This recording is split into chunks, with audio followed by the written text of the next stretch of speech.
campurnya antara laki dengan perempuan. Maka yang lebih diutamakan kepada dhamir hum. Maka kita pakai sekalipun mayat perempuannya 8, mayat lakinya 1, kita tetap pakai dhamir Allahumma fir lahum warhamhum wa'afihi wa'fu anhum.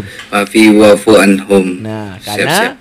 karena al muzakkar yu'awil muannas, tapi kalau al muannas ghaira bil muawil muzakkar, gitulah pokoknya. Ingat saya kayak gitu. Nah, misalnya kalau dalam tahiyat nih, kita kan gatal nih. Ini misalnya kan tangan nih dua-duanya di atas lutut nih, ya kan? Pundak kita nih yang kanan gatal. Misal kita garuk, terus kita wakilin yang kiri kita di lutut kanan, itu bisa nggak? Jadi kan biar tekan tahiyatnya kita harus ada gini ya.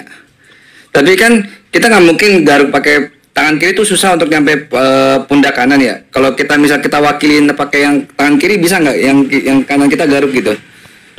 makanya Dia mau ketawa, gak nanya. Kan harus begini ya. Ini kan harus begini nih, ya kan ya.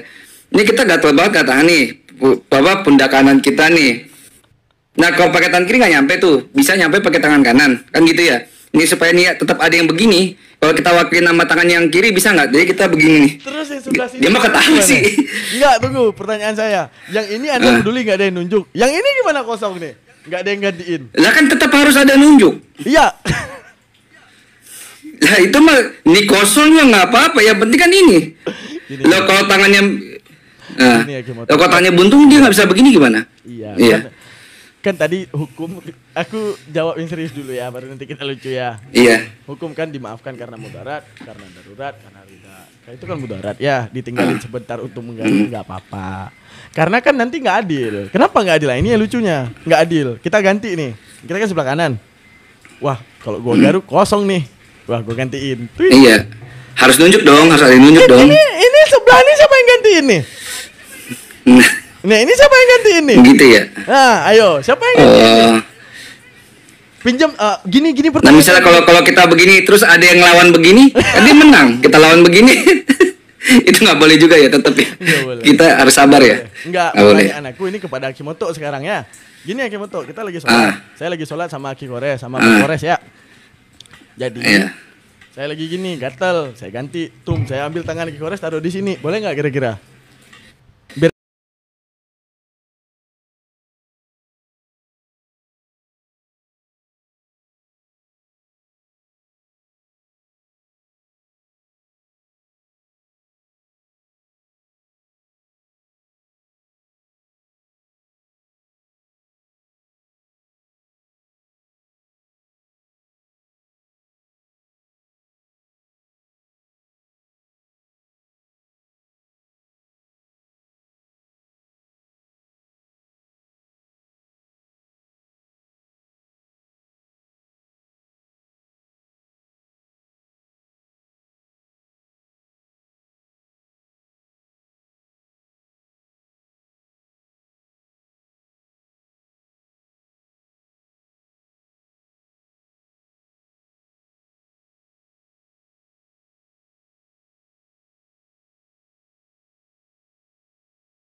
intibar pas kita lihat emang Al-Fatihah itu kan gini ya.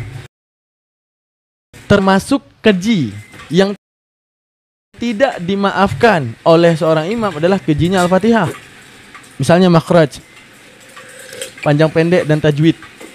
Nah, andaikan ini tidak benar bacaannya, ya, maka kita boleh memfarak. Tahu farak? Farak ini niat. Kita mundur 2 langkah ke belakang, kita niat. Tunggu, suara saya udah bagus, soalnya hujan. Udah bagus? Udah? Halo, cek tes. Mendem. Enggak, hujan soalnya. Udah bagus belum? Halo? Dengar tapi dengar. Oke. Enggak mendem kok. Kalau hujan noise, ini mendem. Enggak. Karena Goldian sebelahnya, jadinya denger. Iya dengar dia di sebelahnya. Kabelnya jelek.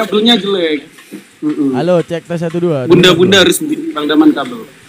Maksudnya gini loh, itu pertanyaannya Akhilum tuh gini loh, Dam. Misalnya Alhamdulillahirabbil alamin. Iya, maksudnya Nah, kayak gitu. kita ini lagi sama teman nih, namanya kita sama-sama teman. Kebetulan kita orang yang paling fasih baca Al-Fatihah, cuman teman kita nggak tahu. Udah, dia mengimami sholat kita.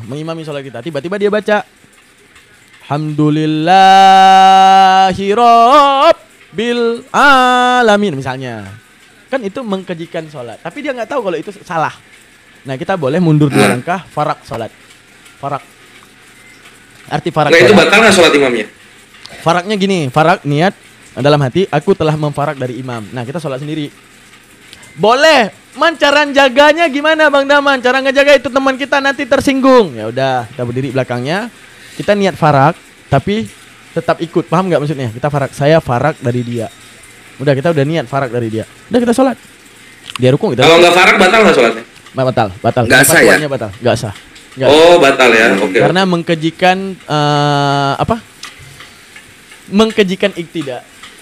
Proses ta'akud takut takdir apa ya istilahnya? Istilahnya banyak, saya udah lupa. Istilah mengikuti imam itu menjadi batal. Itu apa tuh?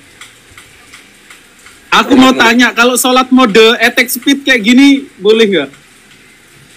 Mana attack speed?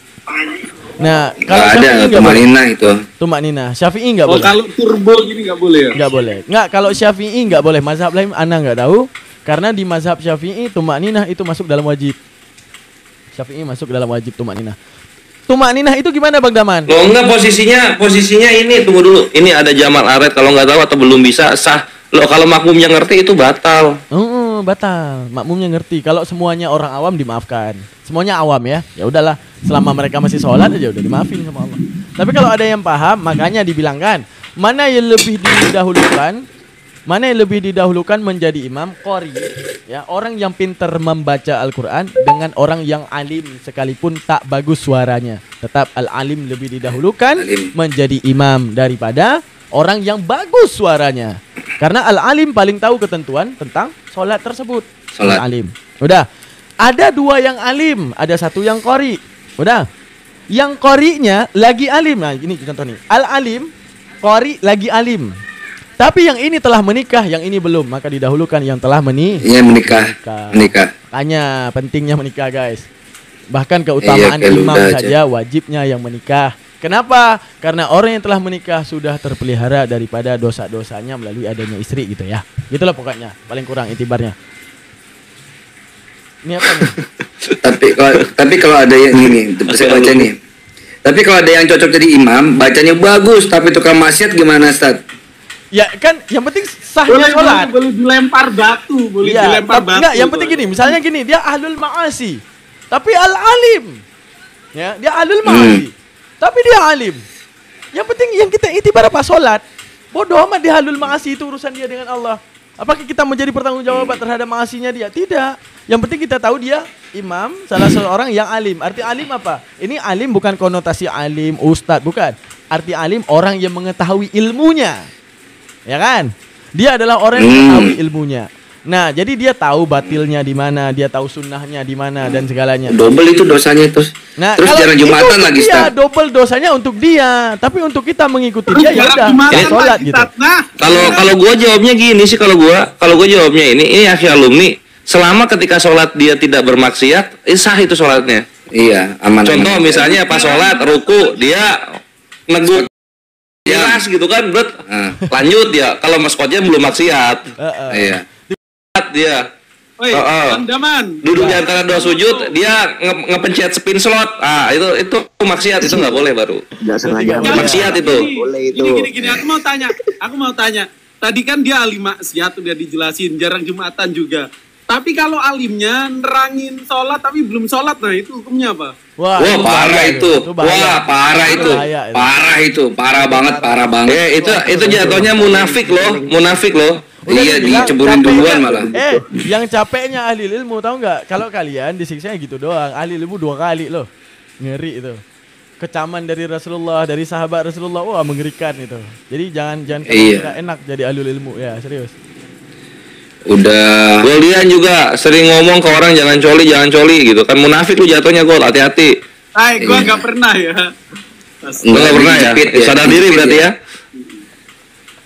Enggak, dia nggak pernah sadar diri ya, foto. Sip, Coliin. lanjut. Pernah. Dicoliin. Nah, kan sama aja. Maksiat Ah, juga. mulutnya coba tuh. Tuh. Duh, lanjut. Lo geblek yang mulai. Jebak Pancing mulu kores sih. mau. Pancing kores mau aja.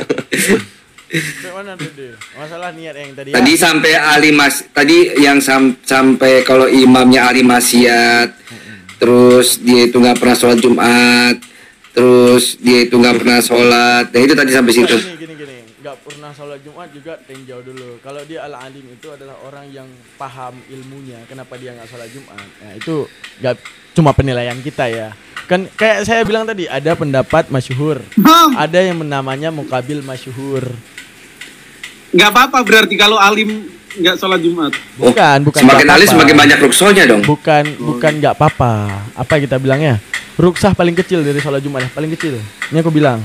Ya, tanya ke Ustaz Rafi, jangan percaya ke aku. Mungkin aku kurang ilmunya. Percaya, Tanya ke Ustaz Rafi. Tahu nggak apa? Paling kecil, basah sendal.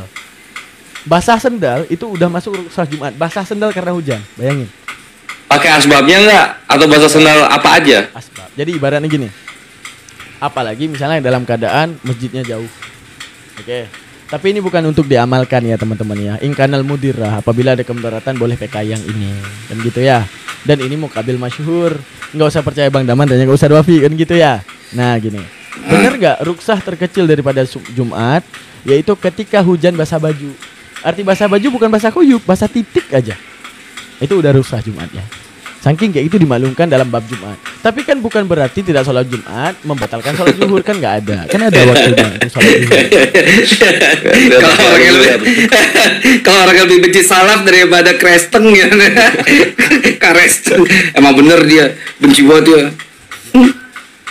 Apa itu salaf? Apa itu? Enggak. Aku tanya, bentar dong kan. Yang namanya benci salaf ya. Salaf itu takfiri, Bang Daman. takfiri. Itu yang benci. Bang Daman mau tanya, lebih benci Wahabi atau Kristen? Wahabi. Wahabi. Aku sebagai orang Emang Wahabi iya ya? Wahabi. tersakiti. Pertama dia Karena Kristen memujasingkan Allah. udah kafir gitu. Yang kedua, ya ini nih aku bilang apa Menjisimkan. aja yang aku benci. Pertama, dia memujasimkan Allah. Itu satu. Yang kedua, dia mentakfiri para ulama. Apa? Memuja SIM card apa? Memujasimkan Allah. Memujasim apa ya? Oh, mujasimah. Iya. Jisem badan. Menjisimkan Allah. Sim, badan. Iya. Menjisimkan Allah. Itu satu. Yang Denger kedua, SIM card. yang kedua, mereka itu mentakfiri para ulama. Itu yang saya benci. Misalnya, ya. Imam Abu Hasan Al-Asy'ari tentang pendapat wujudnya Tuhan, bahwa wujudnya Tuhan tidak bentuk misalnya. Contoh ya, pendapat Imam Sanusi dan pendapat Imam Asy'ari. Wa yastahilu dziddu dzisifati bihi kal kauni 'alal jihati. Bahwa Tuhan itu nanti suatu saat akan terlihat tidak dalam bentuknya, tidak dalam apapun, tidak dalam ini, tidak dalam itu, tidak dalam dimensi, tidak dalam ruang, tidak dalam waktu, tidak dalam jihad arah. Bagi mereka itu takfir.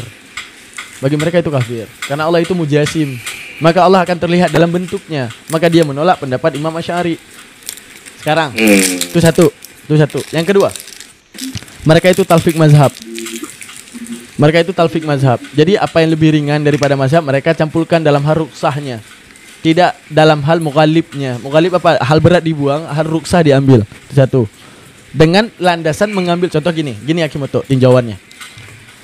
Ini Abu Hanifah, ini Maliki. Ini keringanan, ngambil. Ini keringanannya ngambil dari hadis apa? Mereka ambil hadis itu. Ini keringanan Imam Syafi'i ngambil dari mana? Ambil dari itu. Ini keringanan Imam Maliki ambil dari hadis mana? Ngambil. Ini keringanan dari ini ambil dari mana? Akhirnya hadis itu, wah kita ikut daripada hadis saja. Padahal fungsi turunnya Rasulullah apa kira-kira Akimoto? Fungsi turunnya Rasulullah buat apa? Memudahkan agama. Bukan. Agar kita seragam dalam satu tatanan pemahaman. Setuju apa enggak? Kalau seragam semua. Iya, makanya yang mazhab dicampur-campurin sama Wahabi kan gitu. Iya. Dia gini Akimoto. Aduh. Misalnya kita lihat di tafsir ketika Allah mengatakan wa anna hadza sirati mustaqima, inilah jalanku yang lurus fattabi'uh, maka ikutilah. Wala tattabi'u subula fatafarraqa minkum an sabilih. Jangan engkau mengikuti jalan-jalan yang mencerai-beraikanmu. Langkah-langkah iya. Udah. Itu menunjukkan apa? Al-Qur'an Allah tidak punya izin selain Nabi Muhammad yang menjabarkannya. Tidak punya izin. Apalagi orang yang kita hari ini ambilnya kan kita punya Al-Qur'an. Kan kita punya hadis. Allah tidak mengizinkan hal itu. Karena aku turunkan Nabi Muhammad repot-repot ku turunin seseorang yang katanya sholat itu kamar itu nih. Dan Nabi Muhammad itu yang dipercayakan kepada tafsiri namanya. Al-Quran itu ijmal, ulama. Apa itu namanya? Ulama itu tafsil. Ulama. Nabi itu tafsil. Rasulullah itu tafsil. Perincian daripada penjabaran. Makanya ada hadis. Maka sifat pokok Al-Quran penjelasannya ada pada Rasulullah. Nah, selanjutnya penjabarannya diwariskan kepada era sahabat. Sahabat mengajarkan muridnya. Selanjutnya ke era tabi'in. Selanjutnya ke era tabi'in tabi'in. Berarti wajibnya ada sanad yang lisannya sampai kepada Rasulullah. Yang lisannya kayak Katolik gitu ya, pakai suksesor gitu ya. Ada suksesi. Suksesi dalam gimana? pengajarannya. Gimana? Suksesi itu diwariskan ajarannya. Iya. Dari Petrus ke Paulus. Benar. Salah lah, Ege. Kalau salah dong. Suksesor itu bukan pewaris, suksesor itu yang meneruskan. Kelemahannya di mana suksesor itu yang meneruskan kadang tidak bertemu dengan ahli waris itu. Iya, yang nerusin maksudku suksesor. Ya udah. Sama kan sanad kan. Beda lah, kalau sanad orangnya bertemu antara guru dan murid, suksesor enggak. Ya udah nih, ini berapa menit lagi semenjelang maghrib nih penjelasan singkatnya ya. Wahabi juga mengharamkan mantik. Jangan kalian kira sanadnya dalam Islam itu tinjauannya nggak ketat. Contoh kita bertemu, kamu dapat dari dia, udah cukup. Tidak ada peninjauan daripada hufadha yang lain, orang-orang yang mengambil literasi yang lain. Di mana dilihat kalau mantanmu sedikit, misalnya saya mengamalkan hukum ini. Padahal itu adalah hukum taif. Ya saya ngambil daripada sanad orang yang sahih. Ditinjau matannya. Yang paham kayak gini berapa orang? Berapa persen? Oh yang paham 70%. Yang paham kayak gini 70%. Oh berarti sahih nih. Hukum ini benar. Rasulullah pernah bilang. Ketika ditinjau, kita mengambil sanad yang sahih dari seseorang yang sahih. Tapi hukum yang kita pahami cuma dipahami oleh 20% orang. 80% tidak setuju dengan hukum ini. Maka hukum itu ditolak mentah-mentah. Bahwa ini hukum yang samar dinamakan. Itu fikih. Makanya wajibnya ilmu sanad dalam Islam. Kenapa? Karena Allah percayakan Islam kepada Rasulullah doang. Kalau enggak Allah enggak perlu turunkan yang namanya Rasulullah. Cukup Allah kasih Al-Quran. Misalnya di Bukit Sinai kayak dititipin di mana, siapapun yang datang tinggal ambil hukum. Enggak perlu ada hadis, enggak perlu ada ini, cukup Al-Quran jadi tatanan hidup kelar. Tapi Allah mantapkan ini Muhammad, makanya turun dalil. Inilah jalanku yang lurus. Kalian enggak akan tercerai-berai. Kenapa? Karena satu komando dan satu otoritas. Siapa? Rasulullah.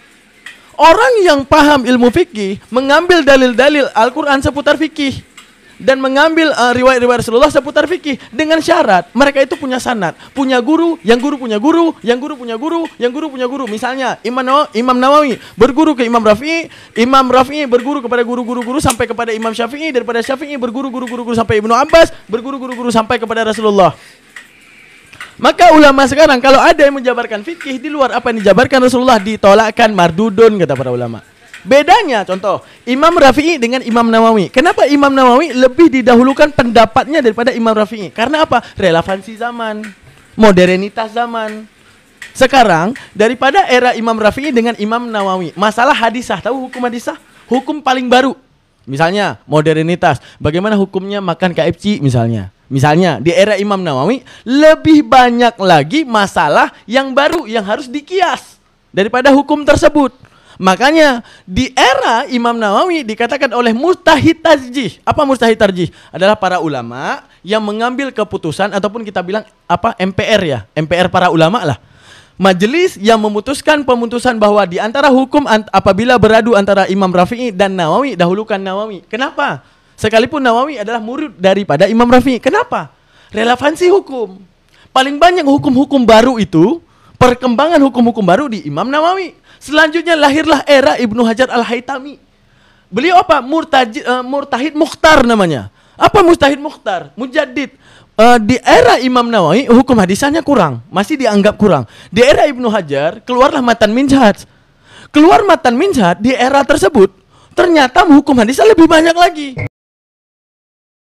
Maka dikatakan apabila beradu antara Imam Nawawi dengan Imam Ibnu Hajar, didahulukan pendapat Imam Ibnu Hajar karena beliau menjadi mujtahid mukhtar. Beliau mengambil sahih-sahih di antara Rafi'i, kitab Muharrar, kitab Muhazzab dan segala gitu. Tinjauannya itu enggak sekedar omongan berantai doang, enggak. Lu dapatin omongan berantai, lu ditinjau. Langsung punya gini, gue dapatin hukum ini. Dari siapa? Dari ini. Sahih enggak dia? Oh sahih, banyak hukum diambil dari dia. Ternyata tinjauan daripada segalanya di era mustahid mutlak ataupun mustahid tarjih, mereka mengambil di antara dua hukum ini. Misalnya, saya ngafalin, hukum bunuh cicak haram. Satunya hukum bunuh cicak boleh dan sunnah. Dapat dua dalil. Oke. Di era mustahid tarjih. Mustahid tarjih apa? Era setelah mereka. Dikumpulkan dua literasi. Yang berpendapat segini berapa banyak matannya?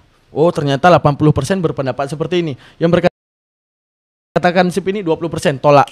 Langsung. Karena apa? Yang namanya Rasulullah didengarkan dan ditawatirkan tidak ada yang namanya bukan kegaliban, kesyubhatan. Artinya apa? Tinjauan persennya, paling banyak matannya yang mana? Itu berat peninjauan dalam Islam. Jadi ilmu sanad dalam Islam misalnya Wahabi itu ingin mensepelekan nggak bisa. Tinjauan sanad itu paling keras. Ditinjau daripada matannya, mereka itu rela loh istiqra. Ini matan ini berapa? Oke, panggil siapa penghafalnya. Oh tidak ada, dia sedang di Irak. Mereka rela jalan berhari-hari ke Irak ketemu orang itu. Benar gak? Ini matan ini kamu dapat dari sini. Benar. Saking kayak gitu loh. Imam Syafi'i, Imam Nawawi, Imam Rafi'i itu istiqra.